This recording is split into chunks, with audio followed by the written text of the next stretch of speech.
Hi, my name is Sydney, and I'm going to talk to you about my therapeutic craft today.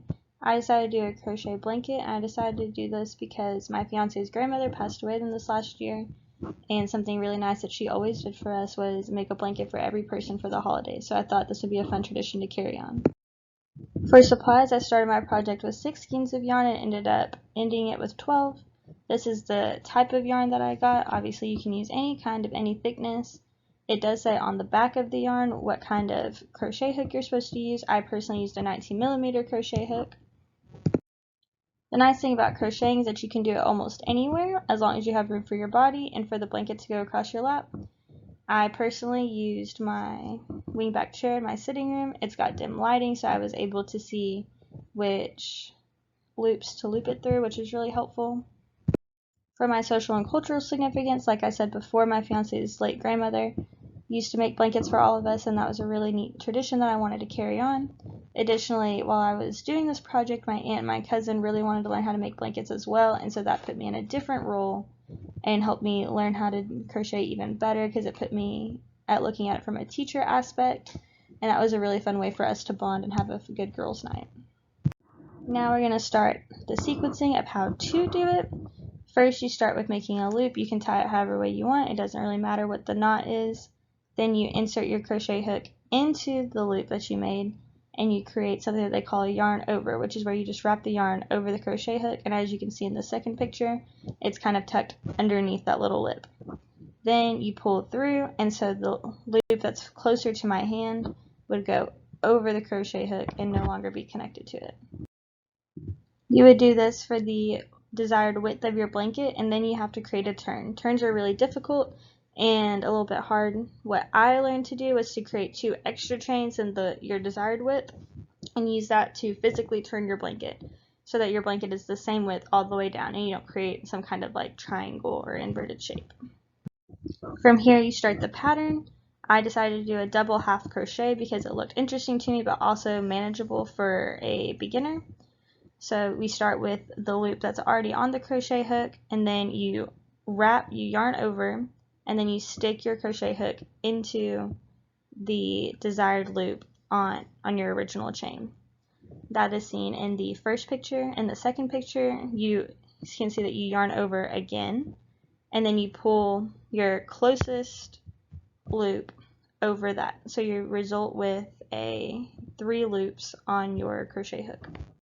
I'm sorry, these pictures are inverted, but then you have the 3 loops on your crochet hook again, you yarn over one last time, and you pull all 3 of the original loops over the end of your crochet hook, and you create a stacked back with 1 loop on your crochet hook as you see on the left side.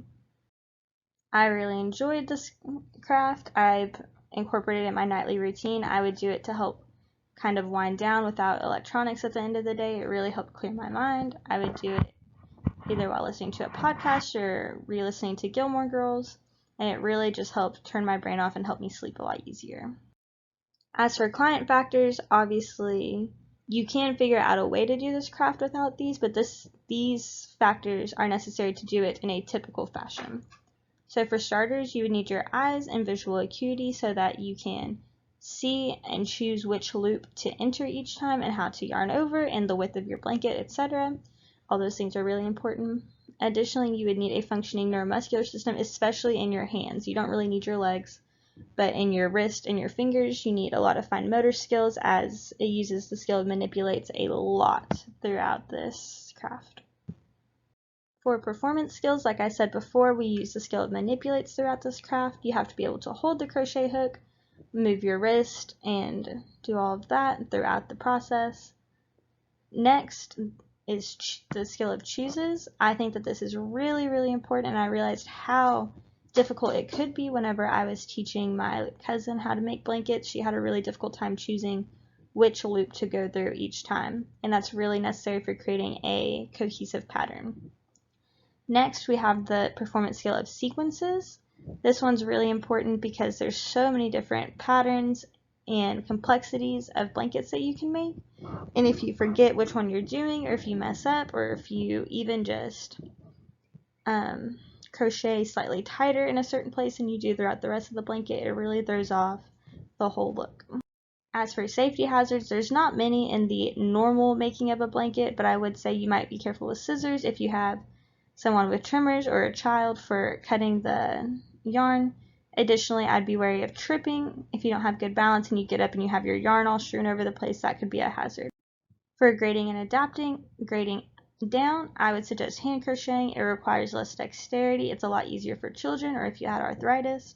However, to make it more complex, I would use a more complex pattern, so you're increasing the sequencing performance skill, or I would use a smaller crochet hook, which increases your manipulates skill.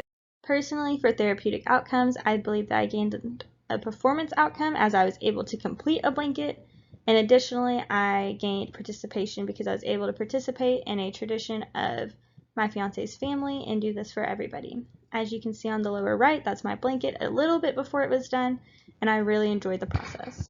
Here are my references, which include the OTPF, a YouTube video, and interviewing my mother-in-law for a little bit of help.